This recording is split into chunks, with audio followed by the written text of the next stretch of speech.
नमस्कार, आप देख रहे हैं सी न्यूज भारत और मैं हूं आपके साथ ज्योति श्रीवास्तव। खबर संतकबीरनगर से है, जहां ऑल इंडिया पसमानदा मुस्लिम महाज के तत्वाधान में संतकबीरनगर जिले के प्रसिद्ध अंतर्राष्ट्रीय सोनी होटल के बैठक कक्ष में पिछड़े मुसलमानों की एक बड़ी भीड़ एकत्रित हुई, जहां ये नारा लगाया गया, जितनी जिसकी हिस्सेदारी उतनी उसकी भागीदारी। इस अवसर पर एक महत्वपूर्ण बैठक और प्रेस कॉन्फ्रेंस आयोजित की गई, जिसमें अधिकांश प्रतिभागी पिछड़े विद्वान और रहस्यवादी थे। बैठक की शुरुआत हाफिज मोहम्मद असलम सुबहानी द्वारा कुरान के पाठ से हुई, जिसके बाद पैगंबर इस्लाम की दशबारगाह में नात पेश की गई, राष्ट्रगान गाया गया। बैठक के विशेष अतिथि बुनकर नेता और समाजवादी पार्टी की कार्यकारी समिति के राज्य सदस्य मोहम्मद इसहाक अंसारी ने अपने विशेष संबोधन में कहा कि स्वतंत्रता के बाद जब देश में भारतीय संविधान लागू हुआ तो उसमें खास तौर पर सभी पिछड़े और वंचित वर्गों की भलाई और उन्हें देश की मुख्य धारा में शामिल करने के लिए रिजर्वेशन का अधिकार दिया। जब 1950 में देश में नया संविधान लागू हुआ तो आर्टिकल 341 में उन सभी वर्गों को खास अधिकार दिए गए जो पेशे से दलित थे, लेकिन अगस्त 1950 में राष्ट्रपति के एक आदेश ने इसमें गैर हिंदुओं पर रोक लगा दी और देश के संविधान को तोड़ मरोड़ दिया, जिसका बुरा असर आज तक महसूस किया जा रहा है। अंसारी ने कहा कि जब भी राज्य सरकारों ने मुसलमानों का पिछड़ापन दूर करने के लिए कोई खास अधिकार देने की कोशिश की तो कट्टर हिंदुओं ने धर्म के नाम पर उसे गैर संवैधानिक करार दे दिया। उसके बाद जो भी थोड़ा बहुत मिला तथा कथित सवर्ण मुसलमानों ने पिछड़े मुसलमानों के हक हड़प लिए। मिस्टर अंसारी ने कहा कि संविधान की भावना के मुताबिक सभी भारतीयों को असल में बराबर हक मिलने चाहिए। अंसारी ने कहा कि सच्चर कमेटी रिपोर्ट 2006 और रंगनाथ मिश्रा कमीशन रिपोर्ट 2007 ने पिछड़े मुसलमानों की सामाजिक आर्थिक असमानता को सामने लाया है। संबोधन में अंसारी ने आगे कहा कि पिछड़ेपन का मुद्दा सिर्फ किसी खास समुदाय के विकास के बारे में नहीं है, ये भारत के अलग अलग समाज की असली क्षमता को पहचानने के बारे में है।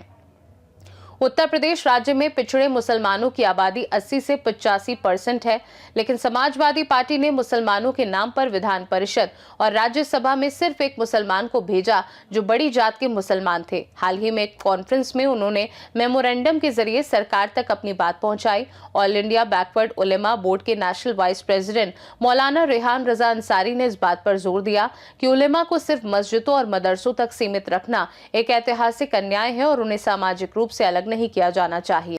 आज के कौमी नायब सदर वसीम अहमद राइनी साहब हैं। बिना किसी तमहीद के मैं गुजारिश करूंगा कि वो आएँ और आप उनको चंद मिनट सुन लें। उनसे पहले एक नौजवान यहाँ बैठा है, वो 4 लाइन का शेर सिर्फ बोलेगा। 4 लाइन का शेर बोल करके फिर उसके बाद वसीम राइनी साहब का खिताब होगा। आइए साहब।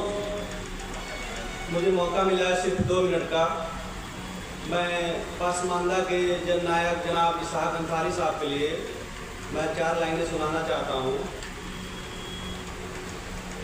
मोहब्बत और चाहत का महल्ला लेके चलता है कि मोहब्बत और चाहत का महल्ला लेके चलता है और ये पागल अपने लब पर नाम अल्लाह लेके चलता है। और मैं जिस बात पर कुर्बान तुझ पर मेरे इश्क़,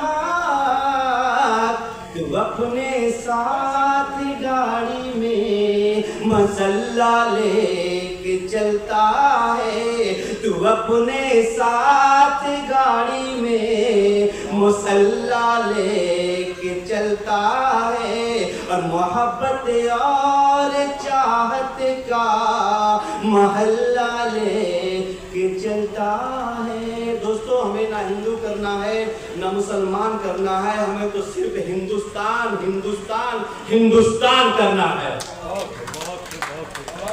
मोहतरम वसीम अहमद राइनी साहब तस्लीम ला रहे हैं, आप उन्हें सुने।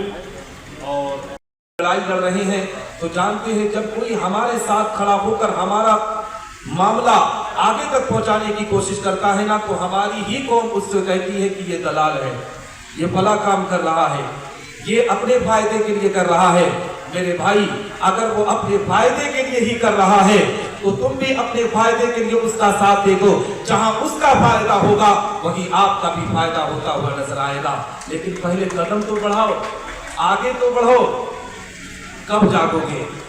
मैं कानून में हमें ओबीसी कैटेगरी बनाना। ओबीसी में हमारी दो कैटेगरी है। हमारा जो दलित है, हमारे वहां मोची है ना, माओ साहब मेहतर भी है ना, धोबी भी है ना, हमारे बीच में हमारे राष्ट्रीय महासचिव धोबी भी रहते हैं। हिंदुस्तान के आईन में हिंदू मजहब के मानने वालों को 3 कैटेगरी बनाई गई, दलित, पिछड़ा और सामान्य। हमें दुइये हमारी एक कैटेगरी मार दी, बड़ी खूबसूरती से मार दी, और उसमें हमारे हम वतन कम, लेकिन हमारे हम मजहब जो हमारे अकाबिल थे, उन्होंने इसको लूटने में अपना सबसे हकीदार किया। को बुलाने का मकसद ये है कि जब हमारी बात हमारे घर में नहीं सुनी जाती है, उस तरीके से हम अपने घरों में देखते हैं जब किसी के साथ हत्या होती है तो पंच को बुलाते हैं। आज मैंने आप तमाम पत्रकार बंधुओं को अपना पंच बनाकर अपनी बात अपने पार्टी के राष्ट्रीय अध्यक्ष के साथ साथ तमाम पार्टियों के सरबराहान को ये पैगाम पहुंचाना चाहता हूं कि हमारे साथ जो हत्या हो रही है, अब यह हत्या नहीं होनी चाहिए। मैं ओबीसी कैटेगरी के पसमानदा तबके से आता हूं। ये ओबीसी कैटेगरी की जो राष्ट्रीय पिछड़ा वर्ग आयोग द्वारा उत्तर प्रदेश के लिए जारी की गई है, इसमें 79 बिरादरियाँ हैं।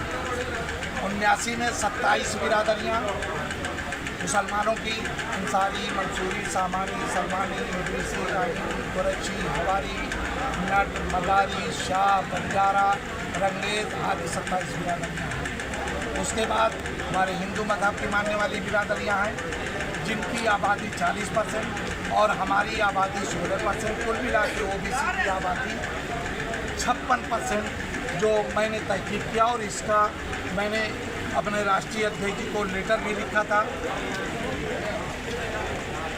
वो लेटर, इसमें तमाम लेटर हैं, तो मैंने अपने राष्ट्रीय अध्यक्ष को लिखा, लेकिन उस पर जो तवज्जो होनी चाहिए थी वो नहीं हुई। आज मैं आपके हवाले से अपने राष्ट्रीय अध्यक्ष तक ये बात पहुंचाना चाहता हूं कि बुनकर, ढूंढकर और ये जितने ओबीसी कैटेगरी के जिनका मैंने नाम लिया, ये आपके वोटर हैं, लेकिन इनकी जो सियासी साझेदारी है वो सिफर के बराबर है। जैसा भी 2027 का चुनाव हुआ, जिसमें हम 2024 का चुनाव हुआ, 80 सीट में 16 टिकट आबादी के अनुसार मुसलमानों को मिलना चाहिए, जिसमें 13 टिकट पिछड़े मुसलमानों को मिलना चाहिए था। लेकिन एक टिकट अगर इकरा हसन पिछड़ी है तो एक टिकट पिछड़े मिला, यानी 12 टिकट हमारे दूसरे साथियों को दे दिया गया। यह हमारे साथ नाइंसाफ़ी है। ये इस हवाले से मैं आपकी बात अपने राष्ट्रीय अध्यक्ष तक पहुँचाना चाहता हूँ। दूसरी एक बात और पहुँचाना चाहता हूँ कि जब से हमारी पार्टी 1993 में लॉन्च हुई, तब से आज तक किसी पसमानदा मुसलमान को राज्यसभा नहीं भेजा गया। ये 44 लोग गए हैं, जो 55 बार होता है। इसमें कपिल सिब्बल गए हैं, वो जया बच्चन 4 बार जा चुकी हैं, जिनका मेरे समझ से उत्तर प्रदेश में कोई वजूद नहीं है। अब उनको क्यों 4 बार भेजा गया, और उनको एक बार भेज के 3 बार इन पिछड़े मुसलमानों में से किसी को भेजा जाता, तो यकीनी तौर पर ये गरीब भी जनता की पार्टी भेजा। इसलिए मैं आप तमाम लोगों के हवाले से, और इसमें जो लोग मुस्लिम के नाम पे गए वो 9 लोग हैं, उसमें एक मनव्वर हसन जो एकरा हसन के बाद है, वो राज्यसभा पिछड़ा गए, बाकी और किसी को आज तक नहीं भेजा गया। और इसमें जो बुनकर समाज है वो ओबीसी कैटेगरी में ये सबसे बड़ा समाज है, लेकिन आज तक किसी बुनकर के बेटे को राज्यसभा नहीं भेजा गया। मेरी अपने राष्ट्रीय अध्यक्ष जी से विनम्र निवेदन है कि आप इस पर गौर कीजिए। आपने पार्लियामेंट में बयान दिया है कि जिसकी जितनी संख्या भारी उसकी उतनी हिस्सेदारी अगर ये नारा चरितार्थ करना है और हम समाजवादी हैं और हम पीटीए की बात करते हैं, तो इस पीटीए में ये जो यहाँ पसमानदा है ये पिछड़ा कहाँ? ये मेरा आपसे सवाल है। अगर आप ये मेरा सवाल जायज़ है तो आप पीडीए जो पीडीए का नारा है उस पीडीए में आने वाले 2027 में इन पिछड़ों की जो आबादी के अनुसार सीट बनती है कम से कम 64 सीटों पर पिछड़े समाज को लगाया जाए। और अगर ऐसा नहीं होता है तो मेरे ख्याल से समाज में बड़ा इंतजार है और उससे हमारी पार्टी को बड़ा नुकसान होगा। मैं जिस पार्टी का हूँ मैं ये कहता हूँ अगर ये समाज कहीं इधर हुआ जैसे अभी 2024 का चुनाव हुआ, जो 2024 का चुनाव हुआ इसमें 43% वोट इंडिया गठबंधन को मिला, 42% वोट एनडीए गठबंधन को, 1% का फर्क है। अगर ये पिछड़ा समाज कहीं 1-2% इधर उधर फंस गया तो हमारा वो वोट खत्म हो जाएगा। मैं ये